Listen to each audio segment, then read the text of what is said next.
Bonjour à tous. Eh bien, prenons un instant ce matin pour lire et méditer un passage du livre du ciel de Luisa Picaretta. Au nom du Père qui m'a créé, du Fils qui m'a sauvé et du Saint-Esprit qui me sanctifie. Amen. Jésus, je me plonge en toi, dans ta divine volonté. Je m'unis à toi, je m'identifie à toi, je me consume en toi.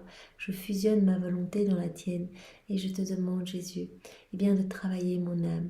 Vraiment, modèle-la comme il te plaira. Remplis-la de ton amour, de tes grâces, de tes bénédictions, de ta puissance, de ta sagesse, de tout ce que tu es, Seigneur.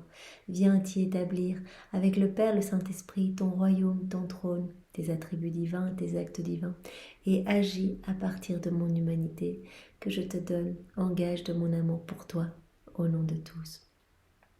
Oui, Jésus, sois présent dans toutes mes actions, tout au long de ma vie, tout au long de cette journée, mais sois à chaque instant présent.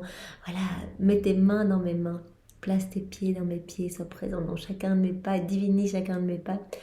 Viens dans chacune de mes pensées, dans chacun de mes regards, que ce soit toi qui parles à travers ma bouche, sois présent dans mon souffle, mes respirations, chacun de mes battements de cœur, sois dans tous mes mouvements conscients et inconscients. Que tout soit fait pour toi, Jésus, que tout soit fait par toi et que tout soit fait immergé en toi. C'est ce que je te demande vraiment pour tous les hommes, que vienne le règne de ta divine volonté, Seigneur. Jésus, merci infiniment avec tes propres remerciements pour tout ce que tu nous donnes, pour ton amour sans borne, ta miséricorde infinie et inconditionnelle, pour ce prodige des prodiges qu'est la vie dans ta divine volonté, pour vraiment cette union sanctifiante à laquelle tu nous appelles tous. Merci Seigneur, je n'ai pas de mots, je voudrais te remercier vraiment au nom de tous ceux qui ne se rendent pas compte, qui ne voient pas ton amour partout dans la création. Je voudrais te louer, te bénir, te glorifier au nom de tous, avec tes louanges, tes adorations, tes bénédictions, ton amour à toi, Jésus. Maintenant, Seigneur, je te demande de prononcer ton ephata sur notre âme, sur notre intelligence, pour que nous puissions recevoir bien, ce nouvel enseignement que tu nous donnes un jour de plus, comme une douche de lumière pour embellir nos cœurs, pour les ennoblir et pour que nous nous rapprochions davantage de toi, pour que nous soyons vraiment dans cette intimité grandissante avec toi. Alors Seigneur, que nous ne fassions pas que lire et voilà très rapidement, mais que vraiment chacune de tes vérités s'infuse dans nos âmes et vraiment que nous puissions mettre tout en pratique, faire beaucoup d'actes en union avec toi, c'est-à-dire manger, boire, parler, etc., dans ta divine volonté, parce que ce n'est que dans la mise en pratique que vraiment ta lumière, ton amour éclipse les ténèbres ici-bas et qu'il y a beaucoup d'âmes alors qui vont pouvoir être sauvées par les actes qu'on va faire en union avec toi. Seigneur, vraiment nous te demandons d'être présent en ce moment pour que ce moment devienne divin et éternel puisque fait par toi en chacun de nous et que voilà, beaucoup de tes enfants puissent revenir à bon port entre tes bras, qu'il y ait beaucoup de conversion ce matin par ce moment que nous faisons vraiment dans tes bras, complètement identifiés à toi, Seigneur. Parle maintenant à travers ma bouche, envoie-moi ton Esprit Saint que je reste toujours dans ta vérité. Le passage que nous allons méditer est celui du 9 octobre 1922. C'est Louisa qui parle. J'étais dans mon état habituel et mon toujours aimable Jésus vint, plein de tendresse.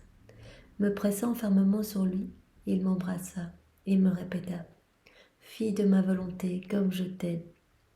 Cela fait immensément plaisir à Jésus quand nous faisons sa volonté, puisque nous revenons à ce pourquoi nous avons été créés. Donc vraiment, c'est son cœur qui jubile de joie. Il est attiré comme par un aimant par les âmes qui vivent dans sa divine volonté. Regarde, dans la mesure où ta volonté entre dans la mienne, celle-ci te vide de toi-même et t'immerge pour que tu agisses en elle. Qu'est-ce qui se passe quand on se plonge dans la divine volonté de Jésus pour agir en union avec lui ? Eh bien, ce qui se passe, c'est qu'il vient vraiment nettoyer notre âme.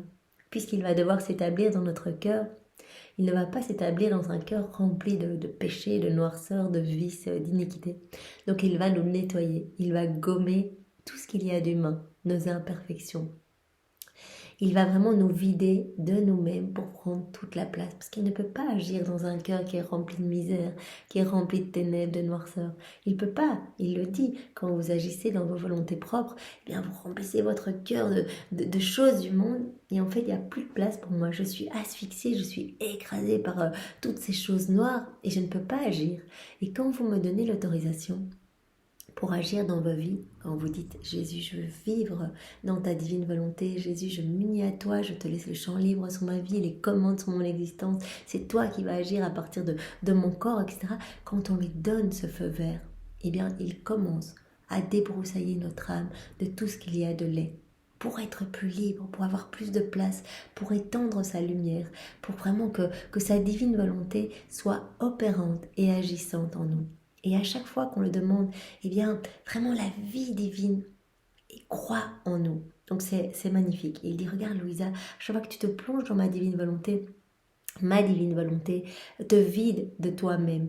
Et elle va t'immerger pour que tu agisses complètement en elle. En fait, que tu me laisses agir en toi. En agissant dans ma volonté, ta volonté est investie du pouvoir créateur. Ça, nous le savons. Puisque dans la divine volonté, il y a ce pouvoir créateur de multiplier à l'infini nos prières, nos réparations, tout ce que nous allons faire en union avec Jésus. Quand nous nous unissons à Jésus, il suffit de dire Jésus, je me plonge en toi, dans ta divine volonté, et je fais cette action avec toi. Par exemple, je fais la cuisine avec toi, je bois dans ta divine volonté, je mange dans ta divine volonté, je me balade dans ta divine volonté. Bon, voilà, toutes les actions peuvent être déclinées à l'infini en union avec Jésus. Et à chaque fois qu'on fait ça, eh bien, on se plonge dans l'acte unique et éternel de Dieu, dans sa divine volonté. Et il y a ce pouvoir créateur. Donc, ce qu'on va faire, ça va devenir éternel et infini. Ça va toucher toutes les générations, passé, futur, présent, dans le ciel, sur la terre, partout. Puisque vraiment, ce n'est plus nous qui agissons, c'est Jésus qui agit en nous. Donc c'est vraiment cette divine volonté opérante en nous. Donc vraiment, après, on n'a pas idée de ce qui se passe au niveau spirituel, mais il dit, voilà, Louisa, quand tu te plonges dans ma divine volonté, immédiatement, ta volonté, qui va être vraiment consumée dans ma divine volonté, eh bien, elle va être investie du pouvoir créateur. Ça veut dire ce que tu vas faire, ça va toucher partout. Partout, il y a ce pouvoir créateur. Donc ta petite prière que tu vas faire en union avec moi, eh bien, ta prière va être éternelle. Donc on va la retrouver partout, éternellement dans le ciel. Quand on dit Jésus, je t'aime dans ta divine volonté, avec tes je t'aime à toi, eh bien nos je t'aime, bon, voilà, ça va être continuel. Jésus va les recevoir de manière infinie dans ses oreilles. Donc ça peut être vraiment une belle compensation d'amour. À chaque fois qu'il entend des méchancetés sur la terre, il entendra en même temps notre je t'aime, vraiment dit dans sa divine volonté avec ses je t'aime à lui. Parce que tout pour moi est comme un seul point, je contiens tout. J'embrasse tout et je fais tout. Voilà, dans la divine volonté, on sait qu'il y a tout. Voilà, Jésus dit, ma divine volonté, c'est un acte éternel, c'est un point, un seul point éternel. Donc il y a tout, il y a toutes les créatures, il y a tous les actes, il y a vraiment tout. Donc quand tu te plonges dans la divine volonté, tu es directement connecté à toutes les créatures. Et ce que tu vas faire en union avec moi, ça va avoir des répercussions et des effets bienfaisants, une rosée bénéfique, et bien sur tous les hommes, partout, on sait, sur la terre, etc. Voilà. Je vois ta volonté agissant dans la mienne, investie de mon pouvoir créateur, et qui désire tout me donner et compenser pour chacun. C'est trop beau, Jésus, en fait, quand il nous regarde agir dans la divine volonté, il voit un autre lui-même, en fait. Puisqu'il a dit, dans la divine volonté, en fait, vous devenez des prolongations de ma propre humanité. C'est moi qui viens en vous, et j'utilise votre corps pour continuer, voilà, pour parler à travers votre bouche, pour distribuer mon amour, ma chaleur, mes grâces, mes bénédictions, et bien dans tous les cœurs. Je me sers de vous pour vraiment continuer mon travail, pour distribuer tous les fruits de la rédemption. Donc c'est magnifique quand il nous regarde, demander pardon au nom de tous, prier au nom de tous. Nous, on dit juste au nom de tous, mais ce qui se passe, c'est absolument magnifique, parce que vraiment, c'est comme si toute l'humanité entière, du premier homme jusqu'au dernier, se mettait aux pieds de Jésus en disant « Je t'aime Jésus, je te loue, je te bénis, je te rends gloire ». Voilà, quand on dit « Au nom de tous en ta divine volonté », directement, puisqu'on est connecté dans la divine volonté à toutes les créatures, eh bien tout en plus est éternel, infini. Donc vraiment, c'est comme s'il recevait ces douces paroles d'amour continuellement, vraiment comme si toute l'humanité lui disait continuellement « Je t'aime, je t'aime, je t'aime, je t'aime, je t'aime ». Voilà, tout le temps, tout le temps, tout le temps. Voilà. Donc il dit, voilà, quand je te vois investi de mon pouvoir créateur et qui désire tout me donner et compenser pour chacun, cela me fait plaisir. Parce que c'est ça qu'on fait dans la divine volonté. On va compenser pour toutes les méchancetés humaines. On va regarder ce qu'il y a de laid autour de nous et on va le prendre. Tout ça, c'est l'intention. On va prendre, par exemple, on voit quelqu'un qui est violent, qui ment, etc. On dit Jésus, pardon pour cet acte de violence-là et tous les autres actes de violence, passés, présents et futurs. Les mêmes actes qu'il y a eu dans tous les autres endroits de la terre, partout, dans toutes les générations. Je te demande pardon pour ça et je vais plonger tous ces actes dans ta divine volonté pour les refaire et ne t'offrir qu'amour, adoration et louange. C'est ça que Jésus a fait. Lors de son passage sur la terre, il est venu et vraiment, il a pris toutes nos horreurs, tous nos péchés, l'intégralité de nos actes déconnectés de la divine volonté. Il a tout pris, il a tout vaincu avec sa volonté humaine. Il a tout refait avec sa divine volonté. Et ça a été au prix de souffrances atroces. Jésus, nous le savons, vivait depuis la seconde 1 de son incarnation jusqu'à sa mort des petites morts continuelles. Jésus a vécu des petites morts continuelles pour tous nos actes déconnectés de la divine volonté. Un regard maintenant que je fais qui n'est pas dans la divine volonté, voilà des personnes qui font des actes de charité vraiment très pieux, mais qui ne sont pas dans la divine volonté, qui ne pensent pas à Jésus, eh bien Jésus dit que ce sont des actes qui lui ont causé une mort. Voilà, tout ce qui est déconnecté lui cause une mort. Et il dit cette passion-là dans ma divinité, elle est éternelle. Ça veut dire que c'est une souffrance continuelle de voir tous mes enfants qui ne sont pas dans le plan initial qu'on avait prévu, c'est-à-dire être gorgé de divin, être gorgé de la vie divine et être dans la divine volonté en fait. C'était le plan initial. Et dès que quelque chose est déconnecté de la divine volonté, eh bien Jésus doit le prendre et il le souffre. Il le souffre encore maintenant. C'est pour cela qu'il se montre à Louisa continuellement couronné d'épines, avec des clous dans les mains, etc. Et donc il dit voilà Louisa, ça me fait immensément plaisir quand je vois eh bien, que tu veux la même chose que nous et que tu es en train de réparer, que tu apportes cette compensation d'amour, que tu viens aimer au nom de tous, etc. En fait, toi tu réinstaures cette harmonie entre le ciel et la terre. Ce que nous voulions au début, c'est qu'il y ait vraiment cette réciprocité d'amour. Donc vraiment Adam recevait tout, divine science, divine connaissance, divine volonté, il était gorgé à ras-bord de tous les attributs divins. Et en fait, tout ce qu'il recevait, tout ce qui débordait, tout cet amour débordant, eh bien, repartait vers la Trinité. Et donc, il y avait vraiment cette harmonie. Il recevait tout et il rendait tout, ce flux et ce reflux d'amour. Et c'est ça qui enchantait la Trinité. Et puis, quand il a quitté la divine volonté, il a tout perdu. Il a perdu son vêtement de lumière. Et de par sa chute, eh bien, tous les vices, les iniquités, les méchancetés, eh bien, ont vu jour. Et tout ce qu'on connaît de lait aujourd'hui résulte de nos volontés propres. Donc il dit voilà Louisa, quand je te vois, toi réparée au nom de tous, toi être remplie de notre lumière, de notre vie divine, etc. Eh bien cela me fait immensément plaisir et tu répares vraiment au nom de toute l'humanité entière. Avec la plus grande satisfaction, je te vois en ma présence, depuis le premier instant de la création. Laissant tous les autres derrière toi, tu es placé à la tête, comme étant la première créature dont la volonté n'est pas en rupture avec la mienne. Donc Louisa est la chef de file, voilà, c'est la première à recevoir toutes ces vérités sur la divine volonté. Et donc il dit, voilà, tu vas être la dépositaire du fiat de la sanctification.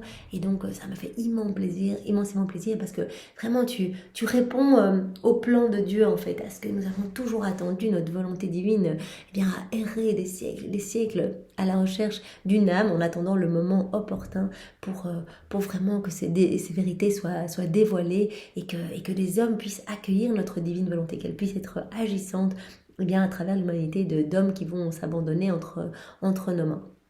Et Louisa, tu es vraiment la première, sachant que Marie n'a été que dans la divine volonté, mais Marie et Jésus forment un maillon unique. Marie, dès la seconde 1 de sa conception, elle a été, de toute éternité, elle a été nettoyée, purifiée par la divine volonté, donc elle n'a été que dans la divine volonté, donc elle forme vraiment un maillon unique avec Jésus.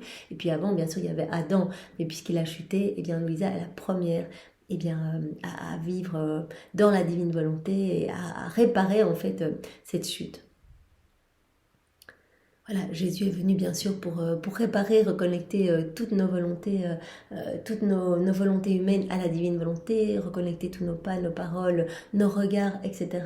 Eh bien, à la divine volonté, et tout ça, ça a été au prix de beaucoup de souffrances. Mais voilà, il appelle chacun de nous à devenir des extensions de son humanité à lui et à continuer ce qu'il a fait. Donc c'est-à-dire qu'il veut que nous soyons d'autres Jésus et qu'il puisse eh bien, continuer à agir à partir de tout ce que nous sommes. Louisa, tu m'accordes l'honneur, la gloire et l'amour, comme si la création n'avait pas quitté ma volonté. J'aurais voulu qu'il en fût ainsi pour le premier homme. C'est ce qu'il avait espéré avec Adam, en fait, que les hommes soient continuellement dans cette harmonie d'amour, que voilà, amène de la joie à la Trinité, etc. Et donc il dit, voilà, Louisa, toi tu viens réparer eh bien ce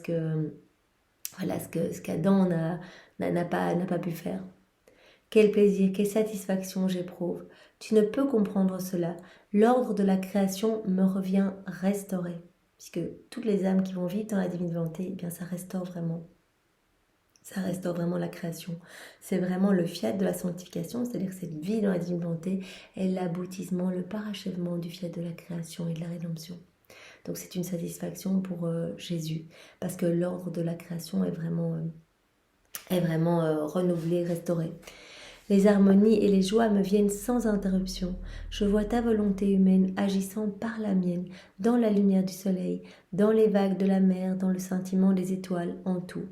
Parce que Louisa se plonge dans la divine volonté et elle vient mettre ses je t'aime partout dans la création et donc tout résonne l'amour de Dieu et donc c'est magnifique en fait. C'est vraiment, elle remet tout en mouvement par ses je t'aime et elle met ses je t'aime. Voilà, chaque grain de sable, chaque étoile, etc. Et elle rajoute « et que ta volonté soit faite ». Comme si vraiment toute la création demandait « que ta volonté soit faite ». Tu rends gloire à mon nom pour toutes les choses créées. Quel bonheur, chaque chose me reflète, mais avec une différence, je suis en un seul point, et toi, peu à peu, par ton travail, tes pensées, tes paroles et ton amour dans ma volonté, tu occupes de plus en plus d'espace et tu formes des endroits divins. Donc Dialosa, en fait, quand tu te plonges en moi, tout ce que tu vas faire va être divin.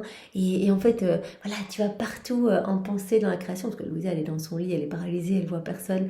Mais ce qu'elle fait avec ses pensées, c'est magnifique. Elle va mettre ses je t'aime partout, il y a au je t'aime de Jésus, elle les renvoie au ciel. Vraiment, elle fait des réparations et des actes d'amour continuellement pour la Trinité. Et donc il dit, bien cela vraiment me touche et cela remplit tout le ciel de joie. Donc voilà, il pousse Louisa à continuer à glorifier la Trinité de cette sorte. Parce que quand nous faisons cela, nous glorifions la Trinité de la manière la plus belle et la plus parfaite qui soit. C'est vraiment comme si c'était la prière la plus magnifique qui soit, puisqu'on prend, on prend tout ce qui appartient à Dieu, tous les actes d'amour de Jésus, etc. Et on lui réoffre au nom de tous. Eh bien, merci Seigneur pour tout ce que tu nous as appris ce matin.